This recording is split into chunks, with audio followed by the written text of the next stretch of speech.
confirm or deny what Okay. I'm saying. You ready? Yeah.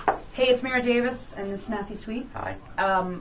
One thing I forgot to ask you in the interview was I read that you had an extreme fear of flying. Yes.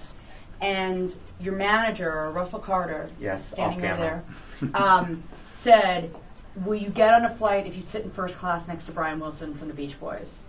That's pretty much true. Well, it was, what year is that? Is that 2000? 2000 or 2001. Mhm. I had agreed to play a big festival in Japan. Okay. I had not flown in 7 or 8 years.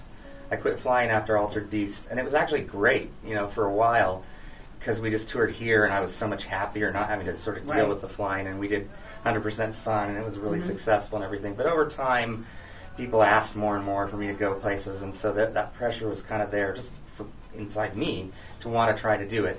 So I decided we're doing this festival in Japan, and then that spring I got asked to sing on this Brian Wilson tribute concert at Radio City Music Hall, and it was all these like really popular artists and stuff. It was such an honor to be asked.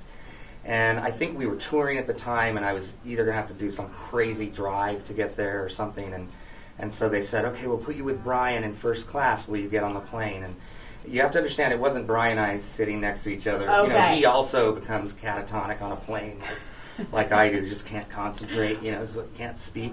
But all his family and his band knew I was horrified to fly, and they were all in there, and they'd come around and talk to me. His wife, Melinda, was really nice to me about it, and his daughters, Carney and Wendy, were there. And They Okay. were super nice to me about it. So that made me feel a lot better about it. And then after that, I flew to New York again to do another Brian thing, a Letterman show appearance. Okay. Darius Rucker and I, who sang Sail on Sailor at the concert, Okay. we went on Letterman with Brian, and then we Right. did Good Vibrations with Brian. So it was like, what am I going to say? But mainly, my thinking was this. Great. If I go down, I'm with a super genius, incredible person that I'll forever be attached